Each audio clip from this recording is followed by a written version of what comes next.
Hello dear students, मैं हूं सिंटू सुमन। आपका स्वागत करता हूं आपके अपने चैनल एजुकेशन पॉइंट पे। तो स्टूडेंट्स, आज का जो हमारा टॉपिक होने वाला है, हिंदी व्याकरण का सबसे इम्पोर्टेंट टॉपिकों में से एक समास पर होने वाला। आज हम लोग इस वीडियो में हम लोग जानेंगे कि समास एक्चुअल में होता क्या है। तो हमारा मुख्य अगर प्रश्न की बात करें तो आज हम लोग समास के बारे में, समास होता क्या है, समास के भेद के बारे में जानेंगे कि समास के जो हैं वो समास के जो हैं वो भेद वो कितने होते हैं। समास की पहचान समास की पहचान हम लोग किस प्रकार करेंगे, ठीक है। ये तीनों आज का हमारा इस वीडियो का मेन टॉपिक है, ठीक है। तो आज के बाद आपको इन सभी टॉपिकों में दिक्कत आने वाली है नहीं, ठीक है। तो आज मैं बहुत ही आसान तरीके से आप लोग को बताने वाला हूँ कि हम समास को पहचानेंगे कैसे, समास एक्चुअल में होता क्या है, ठीक है। तो देखिए, समास एक्चुअल में क्या होता है। अगर हम बात करें समास की, तो याद रखना है बच्चों, जो समास होता है, दो या दो से अधिक दो या दो से अधिक पदों के मेल से पदों के मेल से बने नए पद को समास कहते हैं। समास कहते हैं। अब देखिए, यहाँ पर मैंने इसकी जो डेफिनेशन लिखी है वो क्या है कि दो या दो से अधिक पदों के मेल से बने नए पद को क्या कहते हैं, समास कहते हैं। अब यहाँ पर एक और नया टर्म आया, वो है हमारा क्या, पद। अब एक्चुअल में पद क्या होता है, सुन लीजिए। आपने शब्द को तो जरूर पढ़ा होगा। जैसे अगर हम बोलते हैं राजा, ये क्या है, शब्द, ठीक है। हाँ, देखिए, शब्द और पद में थोड़ा सा अंतर है।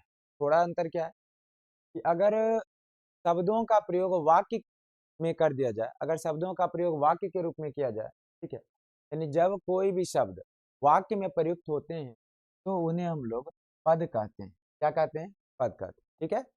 देखिए, पद क्या होता है, तो जब कोई शब्द वाक्य में प्रयुक्त किए जाते हैं उन शब्दों को पद कहा जाता है। इसका मतलब ये है कि पद और जो वाक्य, मतलब पद और जो शब्द हैं, वो दोनों क्या हैं, समान ही हैं, ठीक है। अब यहाँ पर इसकी डेफिनेशन आपको ध्यान रखनी है, यानी दो या दो से अधिक पदों के मेल से बने नए पद को क्या कहते हैं, समास कहते हैं। इसका तात्पर्य क्या हुआ। अब देखिए, मैंने एक पद लिखा है यहाँ, राजा का पुत्र, ठीक है। अब मैं इसको बोल सकता हूँ, इस पद के अलावा मैं इसे राजपुत्र बोल सकता हूँ। क्या बोल सकता हूँ, राजपुत्र। यानी यहाँ पर देखिए, यहाँ पर एक, दो और तीन, ये तीनों पद क्या हो गए, कंबाइंड हो गए। और इसके परिणाम स्वरूप क्या हुआ, एक नए पद का क्या हुआ, निर्माण। यहाँ पर हम क्या देख रहे हैं, यानी दो या दो से अधिक पद अगर मिल जाएंगे तो उसे हम लोग क्या कहते हैं, समास कहते हैं। इस प्रकार से ये हमारा क्या हो गया, समास हो गया। क्या हो गया, समास। अब अगर हम बात करें, ये समास हो गया, ठीक है। अगर अगला जो हमारा हेडिंग होगा वो समास विग्रह, इसको भी थोड़ा समझ लीजिए। अब समास विग्रह क्या होता है, जैसे कोई भी समास अगर हो, ठीक है, अगर उसको तोड़ देते हैं, ठीक है, तो वो हमारा क्या होता है, समास विग्रह। यानी समास के पदों को अलग अलग अगर हम विभक्त करते हैं तो उन्हें हम लोग समास विग्रह कहते हैं। जैसे एक उदाहरण मैं आपके सामने प्रस्तुत कर रहा हूँ। जैसे मैंने यहाँ पर लिखा है राजा का पुत्र, तो ये क्या बना, राजपुत्र। अब मैं इसी को रिवर्स यानी उल्टा करके लिखता हूँ, राजपुत्र। अब आप बताइए, ये राजपुत्र जो है क्या एक समास, ठीक है, क्या है, समास। अगर इसका समास विग्रह करेंगे, ये क्या हो जाएगा, राजा का, ये क्या हो जाएगा, राजा का पुत्र। इसका मतलब क्या हुआ, समास विग्रह से अर्थ क्या निकलता है, यानी समास को अगर हम क्या करेंगे, अगर हम समास को क्या करेंगे, विभिन्न पदों में विभक्त कर देंगे तो उसे हम लोग क्या कहते हैं, समास विग्रह कहते हैं। यानी समास को विभिन्न पदों में विभक्त करना ही हमारा क्या कहलाता है, समास विग्रह कहलाता है। ये बात आपको भली भांति ध्यान रखनी होगी, ठीक है। तो समास का मतलब है कि अलग अलग पदों को हम जोड़ देंगे, वो हमारा समास है। समास विग्रह का तात्पर्य है कि एक समुचित पद को विभिन्न पदों में क्या करेंगे, व्यक्त करेंगे। एज फॉर एग्जाम्पल, इसके और भी उदाहरण देखे जा सकते हैं। जैसे अगर हम बोलेंगे विद्यालय, एक उदाहरण मैं आपके समक्ष ले रहा हूँ, विद्यालय। अब देखिए, विद्यालय का अगर समास विग्रह आप कीजिएगा तो इसका जो समास विग्रह होता है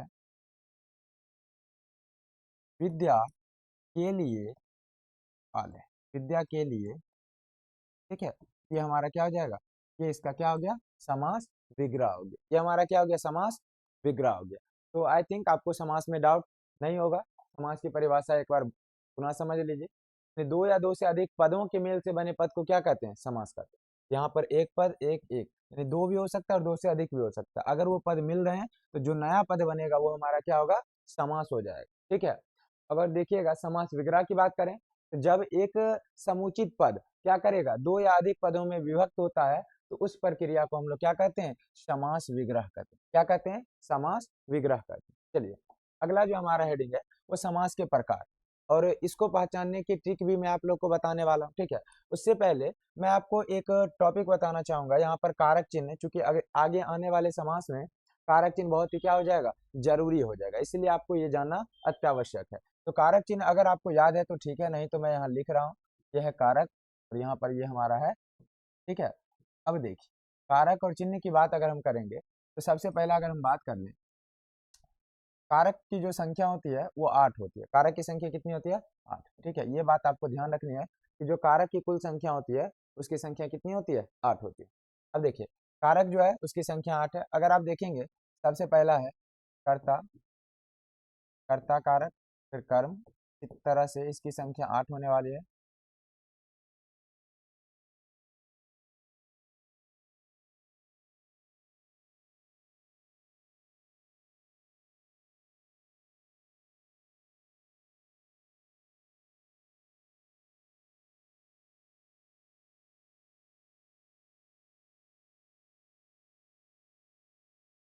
देखिए, का जो है जाता है वो, या फिर द्वारा, आपको ध्यान रखना होगा, या फिर वाला इसके लिए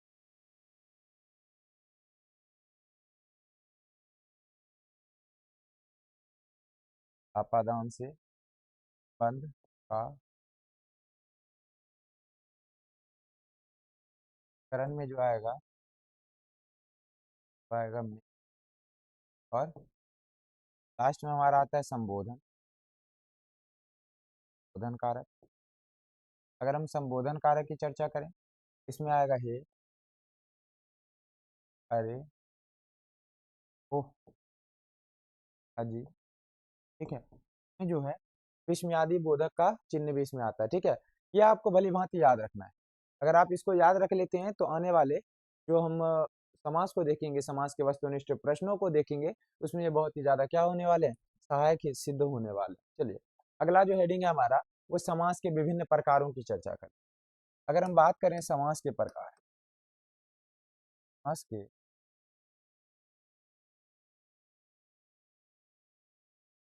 समास के प्रकार, तो बच्चों, जो समास को हम मुख्यतः 6 भागों में बांट सकते हैं।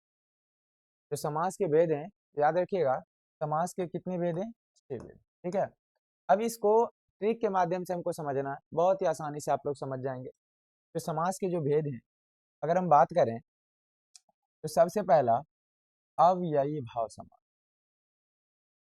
अव्ययी भाव समास।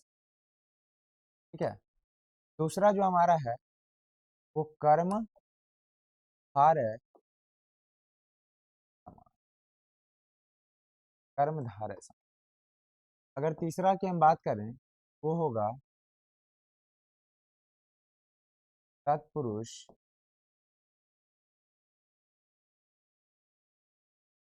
ठीक है, और चौथा की बात करें वो होगा हमारा द्वंद्व समास। इसी प्रकार से पांचवा जो होगा वह द्विगु, ठीक है, वो हमारा क्या होगा, द्विगु समास। और अंततः जो होगा वो हमारा बहु व्रीहि। ठीक है, तो इस प्रकार से अगर हम देखें तो समास के जो हैं वो कुल 6 भेद। इस प्रकार अगर हम देखते हैं तो समास के कुल कितने भेद हैं, 6 भेद। समास के अगर प्रकार की चर्चा करें वो अव्ययी भाव समास, कर्मधारय समास, तत्पुरुष समास, द्वंद्व समास, द्विगु समास और बहुब्रीहि समास। अगर इनको पहचानने का तरीका अगर आपको पता चल गया तो उम्मीद करते हैं कि एक भी क्वेश्चन आपका नहीं छूटेगा किसी भी एग्जाम के दृष्टिकोण से। आगे आप किसी भी एग्जाम की तैयारी करें वहां पर अगर समास आ रहा है तो आपका एक भी क्वेश्चन ऐसा है जो नहीं छूटने वाला, ये मेरी गारंटी है। आगे देखिएगा, अगर हम बात करें अव्ययी भाव समास, अब इसकी पहचान क्या है? इसमें आप एक पहचान याद रखिएगा, इसमें जो होता है वो एक प्रकार से देखा जाए इसमें उपसर्ग लग जाते हैं। क्या लग जाते हैं? उपसर्ग। सबसे पहले आपको ध्यान क्या रखना है, ठीक है, इसमें क्या लग जाएगा? उपसर्ग। तो मैं एक एक करके बताना चाहूंगा ताकि आप लोग के लिए सहूलियत बना रहे। सबसे पहला अव्ययी भाव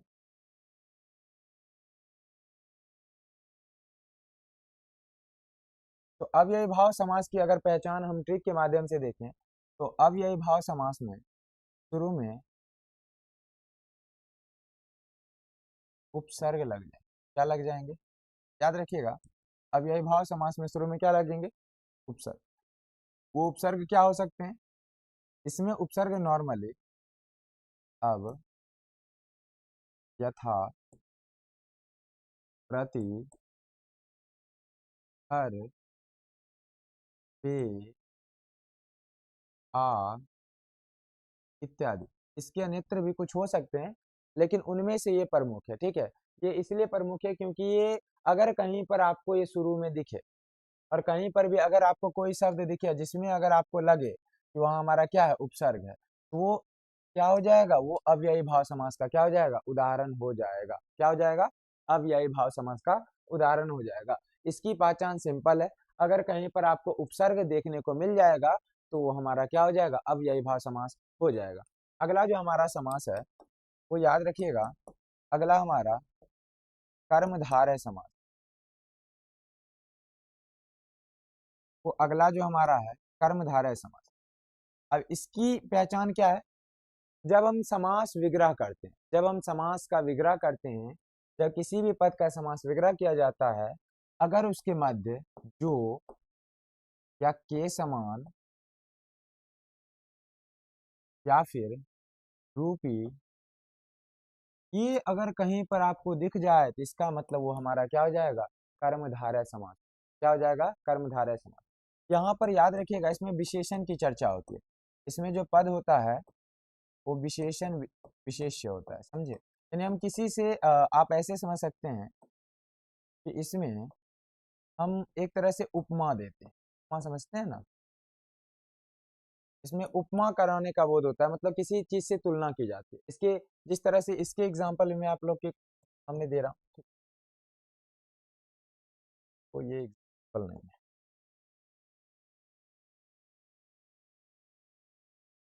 अब देखिए इसके एग्जाम्पल, जैसे मैं आपको बोलूं यथाशक्ति। यथा, पता है यथाशक्ति कौन सा समास है?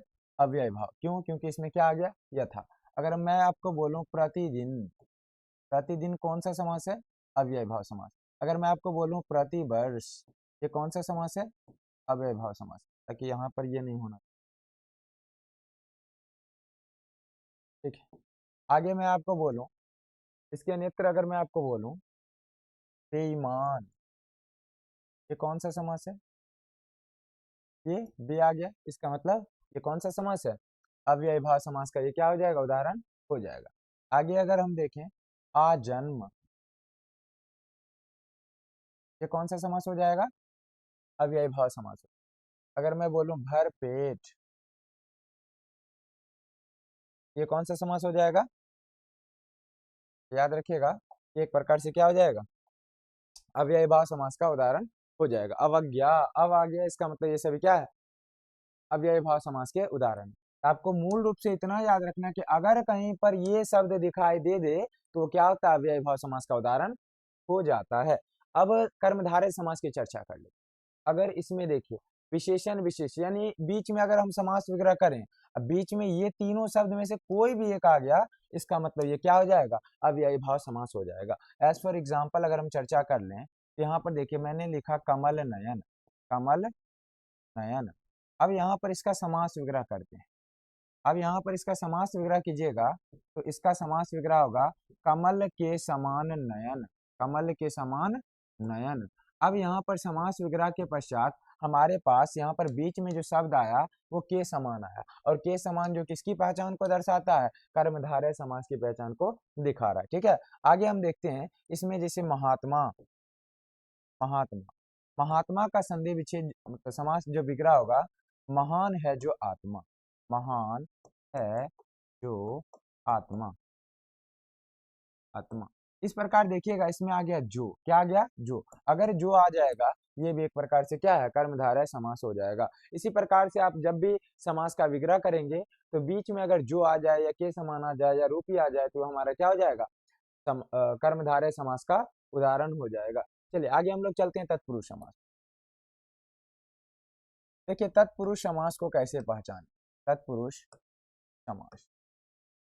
अब ये जो तत्पुरुष समास है इसको पहचानने का सिंपल तरीका क्या हो सकता है, तो तत्पुरुष समास को पहचानने का तो जो साधारण तरीका है वो इसमें बीच में जब समास विग्रह, क्या करेंगे हम इसका समास विग्रह, यानी समास जब विग्रह करेंगे तो समास विग्रह के पश्चात क्या आएगा, इसमें कारक चिन्ह आ जाएंगे, क्या आ जाएंगे, कारक चिन्ह।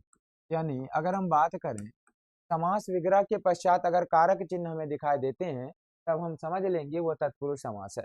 एज फॉर एग्जाम्पल की बात कर लें, उदाहरण की बात करें, जैसे मैंने आपको बोला राजपुत्र, इसका समास विग्रह क्या होगा, राजा का पुत्र, मीन्स हम इसको बोल सकते हैं यह जो का है वो एक प्रकार से कारक चिन्ह है। अब कहिएगा कारक चिन्ह कैसे है, यहाँ पर मैं आपको दिखाना चाहता हूँ, मैंने आपको कारक चिन्ह पहले ही लिख दिया था। अब देखिए यहाँ पर है ये जो का है वो क्या है, संबंध कारक है, हालांकि ये आपको याद होना चाहिए, ठीक है, इसको याद कर लीजिएगा।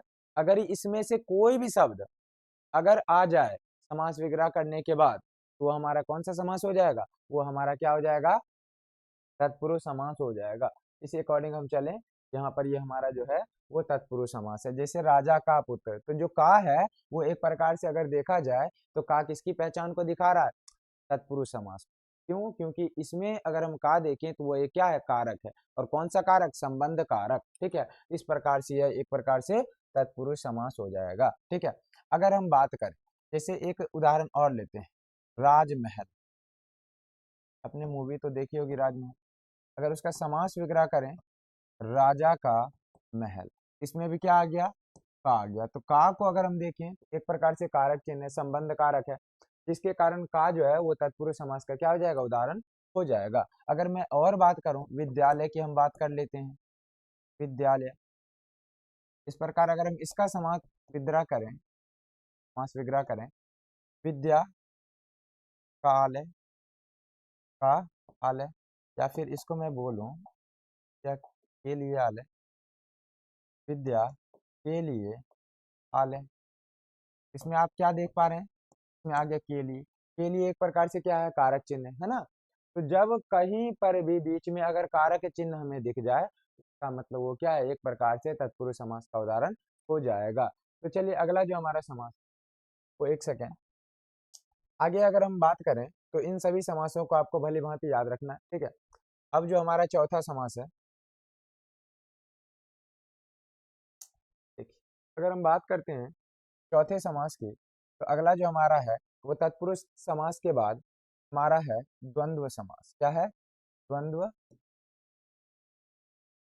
अब देखिए द्वंद्व समास क्या होता है, इसकी पहचान क्या है, देखिए इसमें याद रखना है कि दोनों पद प्रधान हो, ये क्वेश्चन बहुत ही इंपॉर्टेंट है। इसमें क्या होता है, दोनों पद प्रधान।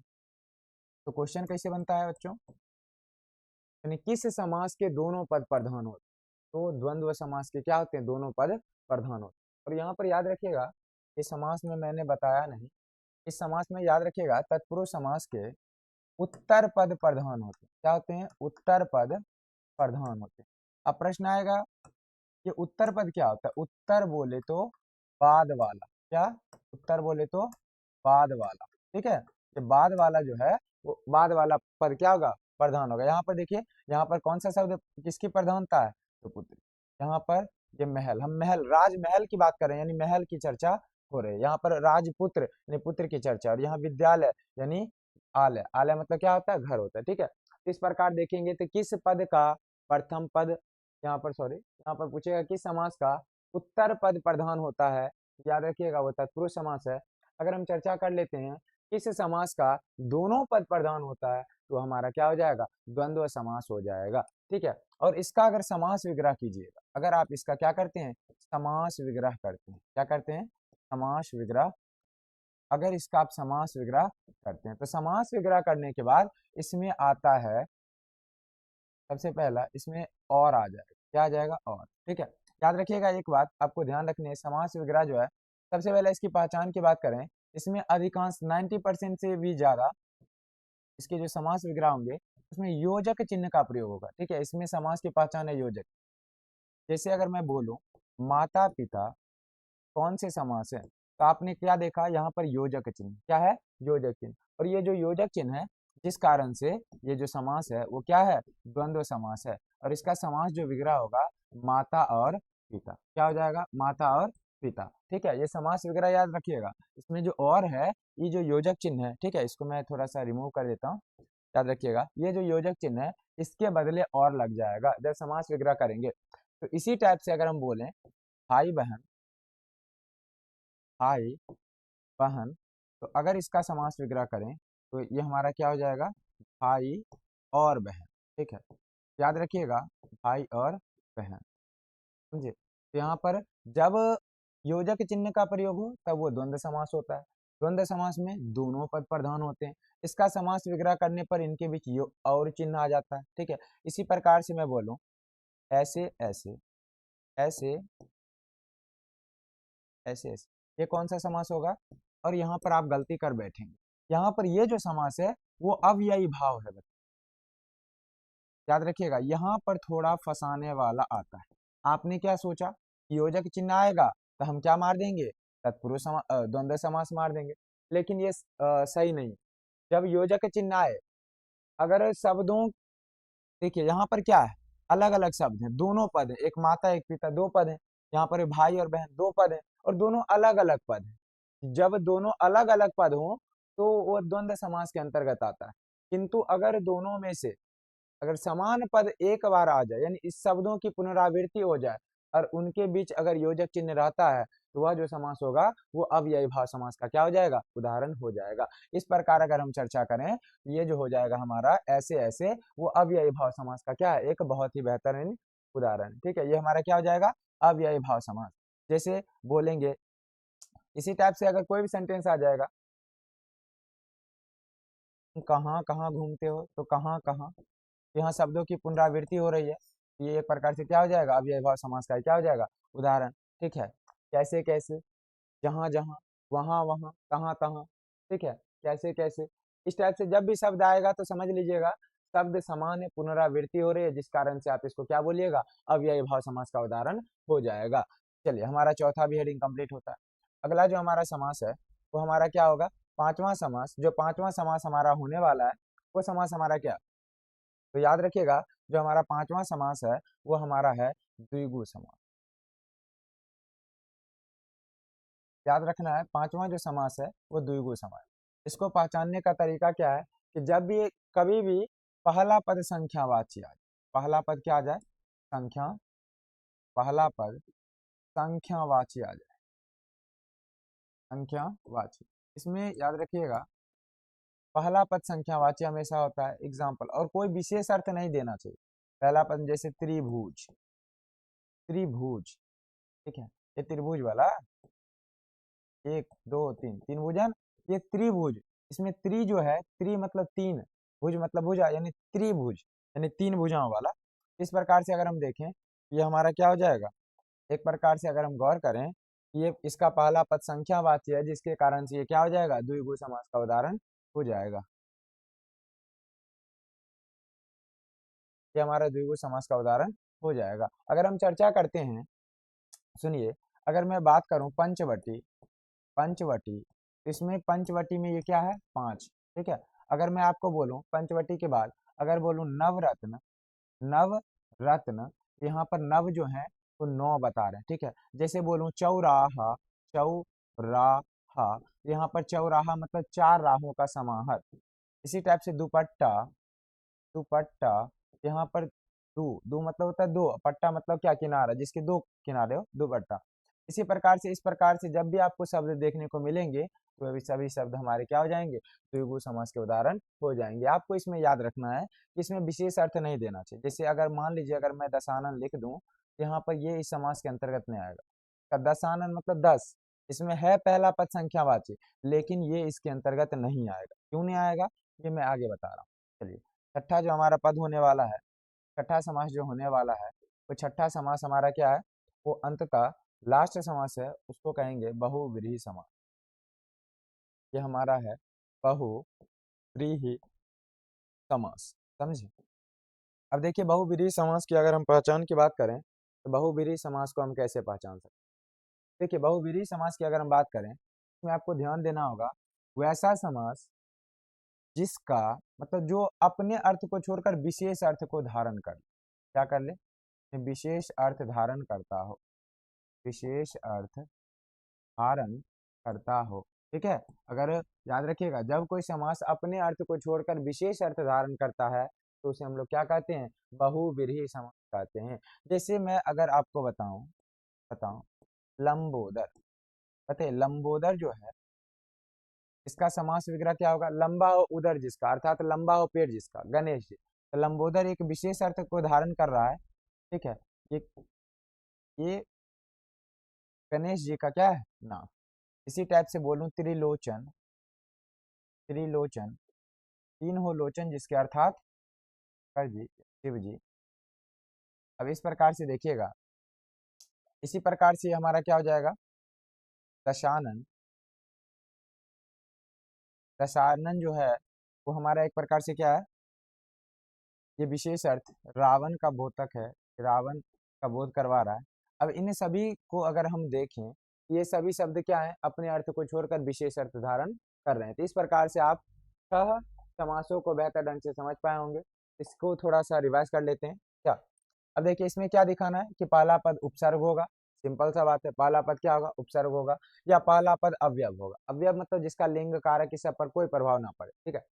कर्मधारय में याद रखना है, इसमें आएगा बीच में जो, या के समान या के रूपी, ठीक है, के समान या फिर के रूपी, ये सभी आएगा। इस तत्पुरुष समास में बीच में आ जाएगा कारक चिन्ह, याद रखना है आप लोग को। अगर हम द्वंद्व समास की बात करें तो बीच में योजक चिन्ह आएगा। द्विगु समास की बात करें तो पहला पद क्या होगा, संख्यावाची, पहला पद क्या होगा, संख्यावाची, ठीक है, संख्यावाची होगा, वो क्या होगा, पहला पद। अगर हम बात करें बहुव्रीहि को तो विशेष अर्थ धारण करेगा। बहुव्रीहि समास में क्या देखने को मिलता है, विशेष अर्थ धारण करेगा। तो इन सभी चीजों को आप भलीभांति समझ गए होंगे। चलिए हम कुछ एमसीक्यू क्वेश्चन को भी करने का प्रयास करते हैं। चलिए ये जो हमारा पहला क्वेश्चन है, ये क्वेश्चन है सदुपदे सदुपदेश शब्द किस समास का उदाहरण, ठीक है। सदुपदेश, सदुपदेश जो है, ये जो है वो कर्मधारय समास, क्या है, कर्मधारय समास। सही है जो उपदेश, वही ना है सदुपदेश, सही है जो उपदेश, इसमें आ गया जो। और मैंने अभी आपको बताया था कि अगर कहीं पर जो आ जाएगा, याद रखिएगा, जो होगा वो किसका उदाहरण हो जाएगा, कर्मधारय समास का उदाहरण हो जाएगा। जिस कारण से ये हमारा क्या हो जाएगा, ऑप्शन नंबर सी बिल्कुल ही क्या हो जाएगा, राइट उत्तर हो जाएगा, समझे। आंसर क्या हो जाएगा, ऑप्शन नंबर। देखिए अगला जो हमारा क्वेश्चन है, तत्पुरुष समास है। देखिए चौमासा, चौमासा में क्या देख रहे हैं, पहला पद संख्यावाची, ये कभी नहीं हो सकता। भाई बहन योजक चिन्ह है, और बच्चों अगर योजक चिन्ह आए तो इसका मतलब वो क्या है, द्वंद्व समास है, जिसके कारण ये भी नहीं हो सकता। शताब्दी, शताब्दी का पहला पद क्या है, संख्यावाची है, जिसके कारण ये नहीं हो सकता, क्योंकि आपको पता है कि संख्यावाची किस समास का होगा, बोलिएगा द्विगु समास। चौमासा, चौ यानी चार का बोध करवा रहा है, ठीक है, ये भी एक प्रकार से द्विगु समास। भाई बहन बीच में योजक चिन्ह आ गया, योजक चिन्ह किस में आता है तो बोलिएगा द्वंद्व समास में। हमारा क्या बचा, पद प्राप्त, ठीक है, पद को प्राप्त, को आ गया एक संबंध कारक है, ठीक है। तो एक तरह से अगर कारक चिन्ह बीच में आता है तो वो हमारा कौन सा समास होता है, वो हमारा क्या होता है, तत्पुरुष समास का उदाहरण होता है। चलिए अगला जो क्वेश्चन है, नवग्रह कौन सा समास। अब देखिए नव जो है, नव का अर्थ होता है नौ, नव का अर्थ क्या होता है, नौ। अब यहाँ पर देखिए पहला पद जो है वो संख्यावाची, और संख्यावाची किस समास का उदाहरण होगा, द्विगु समास का उदाहरण होगा। इस प्रकार से अगर हम देखें तो ऑप्शन नंबर ए बिल्कुल ही क्या हो जाएगा, सही उत्तर हो जाएगा। चलिए अगला जो क्वेश्चन है हमारा 4 नंबर, अव्ययी भाव समास में देखिए प्रथम पद प्रधान होता है, अन्य पद प्रधान होता है। अन्य पद किसका प्रधान होता है बताइए, तो अन्य पद किसका प्रधान होता है, तत्पुरुष समास का अन्य पद प्रधान होता है। दोनों पद किसका प्रधान होता है, तो दोनों पद किसका प्रधान होता है याद होगा, द्वंद्व समास का दोनों पद क्या होता है, प्रधान होता है। लेकिन प्रथम पद प्रधान होता है या प्रथम पद अवयव होता है, वो हमारा क्या होता है, अव्ययी भाव समास। ऑप्शन नंबर सी बिल्कुल ही क्या हो जाएगा, सही उत्तर हो जाएगा। चलिए अगला जो क्वेश्चन है, पथ भ्रष्ट में कौन सा समास है। अगर पथ भ्रष्ट कीजिएगा इसका समास वगैरह, इसका क्या हो जाएगा, पथ से भ्रष्ट, पथ से भ्रष्ट। ठीक है, यहाँ पर थोड़ा सा समझ। अब यहाँ पर से बीच में कारक चिन्ह है, और कारक चिन्ह जिसमें आता है, अगर बीच में कारक चिन्ह है तो कारक चिन्ह जहां पर भी आता है वो हमारा क्या होता है, तत्पुरुष समास होता है, जिसके कारण ऑप्शन नंबर जो हो जाएगा डी बिल्कुल ही सही हो जाएगा। चलिए अगला जो हमारा क्वेश्चन है, देखिए अगला जो हमारा क्वेश्चन है वो तत्पुरुष समास का उदाहरण नहीं है। कौन सा तत्पुरुष समास का उदाहरण नहीं है, मतलब आपको बताना है, कारक चिन्ह अगर आ जाए इसका मतलब वो क्या है, तत्पुरुष समास है। तो इसमें ये बोल रहा है नहीं है, इसका मतलब कारक चिन्ह नहीं आना चाहिए। राजपुत्र, राजा का पुत्र, राजा का पुत्र, यानी इसमें कारक चिन्ह है, ये तो हमारा तत्पुरुष समास हो जाएगा। पवन पुत्र, पवन का पुत्र, अगर हम समास विग्रह करते हैं पवन का पुत्र, ये भी हमें हमारा है क्योंकि इसमें कारक चिन्ह है।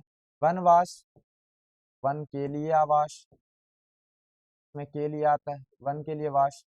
अगर हम बात करें तो इसमें भी है। लेकिन चौराहा, अब चौराहा बोलिए, चौराहा का पहला पद क्या है, संख्यावाची, और संख्यावाची होने के कारण ये हमारा क्या है, द्विगु समास का उदाहरण है। तो हमको बोल रहा है कि तत्पुरुष नहीं है, इसका मतलब ये तो द्विगु है, यही हमारा क्या हो जाएगा, सही उत्तर हो जाएगा। ठीक है, अगला जो क्वेश्चन है वो हमारा क्या है, गजानन किस समास का उदाहरण है। तो याद होगा गजानन जो है वो विशेष अर्थ धारण करता है। गजानन का अर्थ होता है गणेश जी, ठीक है, और जो विशेष अर्थ धारण करता है वो हमारा क्या होगा, बहुव्रीहि समास का उदाहरण होगा। ऑप्शन नंबर ए बिल्कुल ही राइट उत्तर हो जाएगा। चलिए अगला जो हमारा क्वेश्चन है वो चरण कमल में प्रयुक्त समास क्या है। देखिए चरण कमल, चरण के समान कमल, चरण के समान कमल। अगर आप ध्यान दिए होंगे तो मैंने यहाँ पर एक शब्द बताया था के समान, ठीक है, आप देख सकते हैं शुरू में के समान किस समास में आता है, तो बोलिएगा कर्मधारय समास में। ऑप्शन नंबर बी बिल्कुल ही क्या हो जाएगा, सही उत्तर हो जाएगा। चलिए अगला जो हमारा क्वेश्चन है, अव्ययी भाव समास में पद प्रधान होता है, तो इसका पूर्व पद क्या होता है, प्रधान होता है। ऑप्शन नंबर ए बिल्कुल ही सही उत्तर हो जाएगा, समझे। चलिए अगला है द्वंद्व समास। द्वंद्व समास में याद रखिएगा दिन रात, जिसमें योजक चिन्ह होता है वो हमारा क्या होता है, द्वंद्व समास होता है। चलिए अगला जो क्वेश्चन है हमारा, जहां दोनों पद प्रधान हो यहाँ समास होगा। जब दोनों पद प्रधान होता है तो हमारा द्वंद्व समास होता है। ऑप्शन नंबर डी होगा, ठीक है। आप देख सकते हैं जब दोनों पद प्रधान होते हैं तो वो हमारे कौन से समास होते हैं, द्वंद्व समास होते हैं। तो देखिए हम 11 क्वेश्चन कर चुके हैं और ऑलमोस्ट हमसे क्या हो रहा है, आराम से बन रहा है। चलिए अगला जो क्वेश्चन है कर्मधारय समास है। अब कर्मधारय समास को चुनना। चतुर्भुज, चतुर्भुज का मतलब क्या हुआ कि चार भुजाओं वाला। अब यहाँ पर आप देख पाएंगे कि इसका पहला पद संख्यावाची है, ये तो नहीं होगा। वनवास, वन के लिए आवास, ये भी हमारा नहीं होगा। क्यों, क्योंकि के लिए आ गया, और के लिए किस में आता है बच्चों, तो के लिए आता है हमारा कारक चिन्ह, के लिए कारक चिन्ह उसमें आता है, और के लिए आ गया कारक चिन्ह, इसका मतलब ये तो क्या तत्पुरुष समास है। अब चंद्रमुख, अब इसका समास विग्रह कीजिएगा, चंद्रमा के समान मुख, यानी चंद्र के समान मुख। अब यहाँ पर आप देखेंगे, यहाँ पर ये जो के समान है, के समान से हमें क्या पता चलता है, तो के समान से हमें इस बात का पता चलता है, ये एक प्रकार से क्या है, क्यों के समान किसमें लगता है, देख पाएंगे जो के समान है, मैंने यहाँ पर बताया हुआ है, यहाँ पर के समान देख लीजिए, है ना। यहाँ जो के समान है वो के समान कौन सा समास है, अब देख पाएंगे ये कर्मधारा समास है, ठीक है, ये कर्मधारय हो जाएगा। चलिए हम लोग अपने प्रश्न पर वापस लौटते हैं, समझे। तो के समान आ गया, इसका मतलब ये हमारा क्या हो जाएगा, कर्मधारय समास हो जाएगा। चलिए अगला जो हमारा प्रश्न है, जन्म मरण, बीच में क्या आ गया, योजक चिन्ह, और योजक चिन्ह में क्या होता है, द्वंद्व समास। चलिए बहुत आसानी से बना। अगला क्वेश्चन, अष्टायामी, अष्टा यानी पहला पद संख्यावाची, और संख्यावाची में क्या होता है, द्विगु समास होता है। देखिए कितना आसान प्रश्न। चलिए अगला क्वेश्चन है, सबल कौन सा समास है? ये सबल जो है वो कौन सा समास है? ठीक है, अब देखिए आपको लग रहा होगा ये बहुब्रीहि समास है, नहीं बिल्कुल नहीं है। इसका समास विग्रह करने पर ये आ रहा है, नहीं आ रहा है। ठीक है, यानी इसका क्या अव्ययीभाव समास है? बिल्कुल अव्ययीभाव समास है। क्यों? क्योंकि द्विगु में क्या होगा, पहला पद संख्यावाची आएगा, ई भी नहीं है। और सबल, स्वबल, स्व जो है एक प्रकार से उपसर्ग का काम कर रहा है, जिसके कारण सबल जो हो जाएगा वो अव्ययीभाव समास का उदाहरण हो जाएगा। चलिए अगला क्वेश्चन है, आजन्म। बच्चों मैंने बताया था जिसमें उपसर्ग आ जाए, आ प्लस जन्म, यहाँ पर देखिए जन्म अलग शब्द है और आ जो है एक प्रकार से उपसर्ग है, और जब उपसर्ग आता है तो आप बता पाएंगे ये कौन समास होगा? तो उपसर्ग के लिए क्या होगा, अव्ययी भाव समास का हो जाएगा। चलिए अगला जो क्वेश्चन है, कुसंग शब्द किस समास का उदाहरण है? क्या देखिए कुसंग, कुसंग शब्द आपको क्या लगता है किस समास का? क्या यह तत्पुरुष है? तो बोलिएगा बिल्कुल नहीं, क्योंकि योजक चिन्ह अगर मतलब इसमें देखिएगा, इसका समास विग्रह कीजिएगा कि योजक मतलब इसमें कारक चिन्ह नहीं आएगा। क्या यह विशेष अर्थ धारण करता है? कुसंग का क्या विशेष अर्थ होता है? तो आप लोग नहीं बता पाएंगे क्योंकि होता ही नहीं है। अब देखिए अव्यय भाव और कर्मधारय। कर्मधारय में क्या होता है, किसी से तुलना की जाती है, इसमें विशेषण विशेष होते हैं, यानी विशेषता बतलाया जाता है। इसमें क्या बचा, अव्यय भाव समा। कुसंग यानी कु एक प्रकार से उपसर्ग का काम कर रहा है, जिसके कारण इसमें अव्ययी भाव समास का। सेनापति, अब देखिए इसका विग्रह कीजिएगा तो सेना का पति, सेना का पति। अब जो सेना का जो पति है, अब यहाँ कारक चिन्ह आया और कारक चिन्ह तत्पुरुष समास में आता है। ऑप्शन नंबर बी बिल्कुल ही राइट उत्तर हो जाएगा। जन्मांध, इसका देखिए अब आगे समास को पहचानना है। जन्मांध जो है जन्म से अंधा, जन्मांध जन्म से अंधा, अंध मतलब अंधा यहाँ पर। तो से एक प्रकार से कारक चिन्ह, और कारक चिन्ह के लिए क्या होता है, तत्पुरुष समास लगता है। चलिए अगला जो हमारा हेडिंग है वो प्रतिमान। देखिए प्रति जो है वो एक प्रकार से उपसर्ग है। बच्चों प्रति क्या है, वो उपसर्ग है, और उपसर्ग में याद रखिएगा हमेशा अव्ययी भाव समास लगता है। Option number D, D for Devsena. ठीक है, अगला देखिए, अगला पुरुषोत्तम। तो याद रखिएगा इसका जब समास विग्रह करते हैं वो पुरुषों में उत्तम, पुरुषों में उत्तम। तो जो में है वो कारक चिन्ह है, और कारक चिन्ह किसमें आता है, तत्पुरुष समास में। ऑप्शन नंबर सी बिल्कुल ही क्या हो जाएगा, राइट उत्तर हो जाएगा। अगला न्यायालय, न्यायालय। तो यहाँ पर देखिएगा इसका समास विग्रह जब हम करते हैं तो न्याय के लिए आलय, न्याय के लिए आलय, इसका तात्पर्य क्या है, यहाँ पर बीच में जो है वो के लिए है, और के लिए आपको पता है कि एक प्रकार से कारक चिन्ह है, और कारक चिन्ह किस में आता है, तत्पुरुष समास में आता है। ऑप्शन नंबर सी बिल्कुल ही राइट उत्तर हो जाएगा। चलिए अगला जो है पंचानन। अब देखिए पांच, पंचानन में आपको पांच दिख रहा होगा, क्या दिख रहा होगा, पांच। पहला पद संख्यावाची है, और जब पहला पद संख्यावाची हो तो वह द्विगु समास होता है। ऑप्शन नंबर बी बिल्कुल ही राइट उत्तर हो जाएगा। अगला है दिन रात। अब देखिए बीच में योजक चिन्ह है, और जब योजक चिन्ह होता है तो वह द्वंद्व समास का क्या होता है, उदाहरण होता है। चलिए अगला जो हमारा क्वेश्चन है, यथासाध्य। ठीक है, यथा। अब देखिए जब मैंने बताया था अव्ययी भाव समास को, उसमें उपसर्ग आता है, तो यथा जो है वो किसमें आता है, अव्ययी भाव समास के अंतर्गत आता है। राजपुत्र, राजपुत्र मतलब राजा का पुत्र, इसमें का आ गया, कारक चिन्ह आ गया, तो वो तत्पुरुष समास का क्या हो जाएगा, उदाहरण हो जाएगा। चलिए अगला जो हमारा क्वेश्चन है माता पिता, इसमें योजक चिन्ह आ गया, और योजक चिन्ह किसमें आता है, द्वंद्व समास में आता है। ऑप्शन नंबर ए बिल्कुल ही राइट उत्तर हो जाएगा। चलिए अगला है बराबर। अब देखिए ये जो क्वेश्चन है वो मैं आप लोगों के लिए HW कर, ठीक है, इसका उत्तर आप लोग कमेंट बॉक्स में दे सकते हैं। ठीक है, इसका उत्तर आप लोगों को खोज के कोशिश कीजिएगा देने का। ठीक है, अब देखिए लास्ट में वीर पुरुष।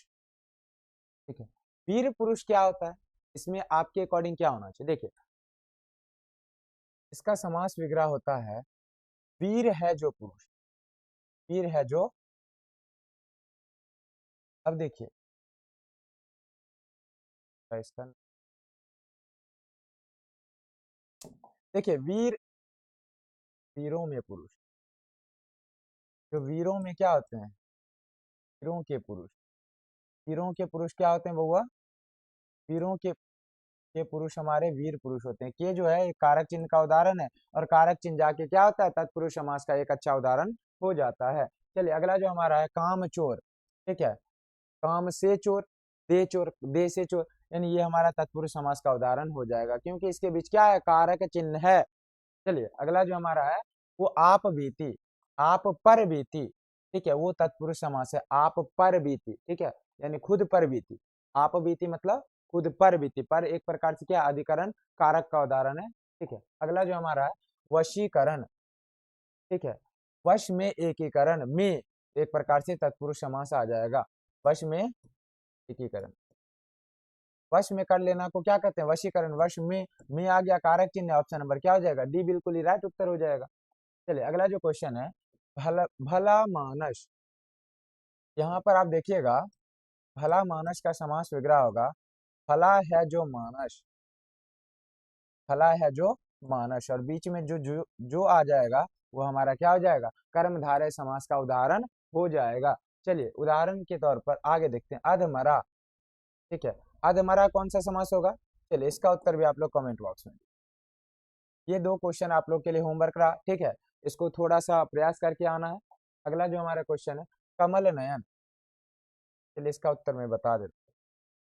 कमल नयन, कमल के समान नयन, कमल के समान नयन। अब देखिए के समान आ गया बच्चों, अगर के समान आता है तो मैंने इसका ट्रिक बता रखा है, जब के समान आता है तो क्या होता है, कर्मधारय समास का उदाहरण हो जाता है।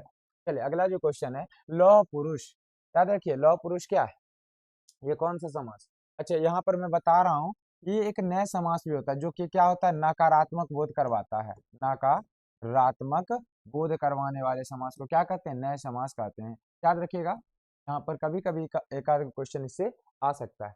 लौह पुरुष कौन सा समास होगा, याद रखिएगा, लौह पुरुष आपके अकॉर्डिंग क्या होना चाहिए, देखिए हमारे एक तरह से देखा जाए तो लौह पुरुष सरदार वल्लभ भाई पटेल को कहा जाता है, जो कि विशेष, एक सेकेंड, गुडनेस क्या हो गया, देखिए जो लौह पुरुष होगा वो, एक बात तो आपको पता है कि इसमें कहीं ना कहीं संख्यावाची नहीं है, द्विगु तो नहीं होगा, द्वंद, देखिए ये भी नहीं होगा, ऑप्शन नहीं है क्या, है समास भी नहीं है, कर्मधार है, तो लोहा का है जो पुरुष, जो हो जाएगा, का समास विग्रह जो होगा, लौह के समान है जो पुरुष, है जो, और अगर इस अकॉर्डिंग चलें तो के समान जो होता है वो हमारा कर्मधारय समास का क्या करता है, बोध करवाता है, ऑप्शन नंबर था जी बी। अब त्रिभुज में देखिए, त्रिभुज का पहला पद संख्यावाची है, अगर पहला पद बहुआ संख्यावाची है तो यहाँ पर आप देख पाएंगे कि वह द्विगु समास का क्या हो जाएगा, उदाहरण हो जाएगा, ऑप्शन नंबर सी बिल्कुल ही सही उत्तर हो जाएगा। चलिए अगला जो हमारा है, दशानन, दशानन जो है वो अपने अर्थ को छोड़कर विशेष अर्थ धारण करता है, जिसका अर्थ होता है रावण, ठीक है, अगर विशेष अर्थ धारण करता है तो यहाँ पर ये हमारा क्या हो जाएगा, बहुव्रीहि समास हो जाएगा, ऑप्शन नंबर सी बिल्कुल ही राइट उत्तर हो जाएगा। चलिए अगला जो क्वेश्चन है, बेमन, ठीक है, बिना मन के, यानी बे जो है वो एक प्रकार से क्या है, उपसर्ग है, और जब किसी भी समास में उपसर्ग रहता है तो वो एक प्रकार से क्या होता है, अव्ययी भाव समास होता है, याद रखिए इसमें अव्ययी भाव है नहीं, ऑप्शन नंबर ई बना के क्या लिख लेंगे, अव्ययी भाव समास। तो बेमन हमारा क्या है, नई समास देता तो हो भी सकता था, फिलहाल बेमन हमारा क्या है, अव्ययी भाव समास होना चाहिए, या फिर नए भी हो सकता है। अगला जो क्वेश्चन है, त्रिफला, त्रि जो है वो संख्यावाची और संख्यावाचक में क्या लगता है, द्विगु समास लगता है। चलिए अगला जो हमारा क्वेश्चन है, वो प्रत्येक शब्द का कौन सा समास है, प्रत्येक, जब प्रत्येक का आप विग्रह करते हैं तो प्रति जोड़ एक, प्रति जोड़ धन, प्रति धन एक। अब ये जो प्रति है वो क्या आता है, एक प्रकार से उपसर्ग है, और उपसर्ग किसमें आता है, अव्ययी भाव समास में आता है, ऑप्शन नंबर क्या हो जाएगा, ये बिल्कुल ही राइट उत्तर हो जाएगा। अगला जो है अज्ञान, अज्ञान जो है वो यहाँ पर याद रखिए नई समास होना चाहिए, नहीं, अज्ञान जो है वो नकारात्मक शब्द है, ज्ञान का उल्टा है, विपरार्थक है, इसलिए ये हमारा नए समास है, क्योंकि यह नकारात्मक बोध करवा रहा है, तो मैं यहाँ लिख रहा हूँ, ये एक प्रकार से क्या है, नए समास है, क्या है, नए। चलिए अगला जो हमारा है, मुख चंद्र, यानी मुख के समान, मतलब चंद्र के समान मुख, चंद्रमुख जो बोलते हैं, ये हमारा कर्मधारय समास हो जाएगा, चंद्र के समान मुख, ये समान बीच में आ रहा है, ठीक है। यानी मुख चंद्र, यानी मुख की तुलना किससे की गई है? चंद्रमा से की गई। यानी मुख को उपमा दी गई है किसकी? चंद्रमा की, समझे? यानी हम जब कंपेयर करते हैं, तुलना करते हैं, तो वो हमारा कौन सा समास होता है? कर्मधारय समास होता है बच्चों। अगला अगला है भाई बहन, इसमें योजक चिन्ह है बच्चों, तो जिसके कारण योजक चिन्ह आने पर क्या होता है? वो द्वंद्व समास का उदाहरण देता है, कारण होता है। देवालय, देवालय का समास विग्रह कीजिएगा। देव के लिए आलय या देव का आलय। अब देखिए का या के लिए दोनों ही एक प्रकार से क्या है? दोनों ही एक प्रकार से क्या है? कारक चिन्ह, और कारक चिन्ह किसमें लगता है? तत्पुरुष समास में लगता है। ऑप्शन नंबर ए बिल्कुल ही सही उत्तर हो जाएगा। अगला है विद्यार्थी शब्द किस समास का उदाहरण? विद्या का अर्थ, देखिए यहाँ पर ये हमारा क्या है? विद्या का आ गया, तत्पुरुष समास हो जाएगा। ऑप्शन नंबर ए बिल्कुल ही राइट उत्तर हो जाएगा। अगला कल सी लिख क्या है? कल सी लिखित शब्द क्या है? कल से कल, देखिए यहाँ पर इसका मैं बता रहा हूँ, यहाँ पर ऐसे होना चाहिए, कल जैसी लिखित का समास विग्रह क्या होगा? कल जैसी लिखित, कल सी लिखित, ठीक है। और यहाँ पर जैसी आ जाए, के समान आ जाए, ये सभी कर्मधारय समास में आते हैं। ऑप्शन नंबर सी बिल्कुल ही क्या हो जाएगा? राइट उत्तर हो जाएगा। अगला लंबोदर, लंबोदर जो है, लंबोदर से गणेश जी को संबोधित किया जाता है, जो कि विशेष अर्थ धारण करता है, जिसके कारण ये हमारा क्या है? बहुव्रीहि समास का उदाहरण हो जाएगा। चलिए अगला जो हमारा क्वेश्चन है, दोपहर, दोपहर यानी दो संख्यावाची, अगर संख्यावाची है बहुआ, तो हमारा द्विगु समास का क्या हो जाएगा? उदाहरण हो जाएगा। अगला जो हमारा क्वेश्चन है, अगला क्वेश्चन है अध्यापक अध्यापिका, बीच में योजक चिन्ह है, और योजक चिन्ह क्या दर्शाता है? द्वंद्व समास को दर्शाता है, ठीक है। अब बताइएगा, आप कमेंट बॉक्स में क्या बता सकते हैं कि 50 में से आपने कितना स्कोर किया? अगर हम देखें तो आपका 50 में से स्कोर क्या था, ठीक है। आप इसको क्या कीजिएगा? कमेंट बॉक्स में उत्तर दे दीजिएगा, ठीक है। आज के लिए धन्यवाद, मिलते हैं नए वीडियो।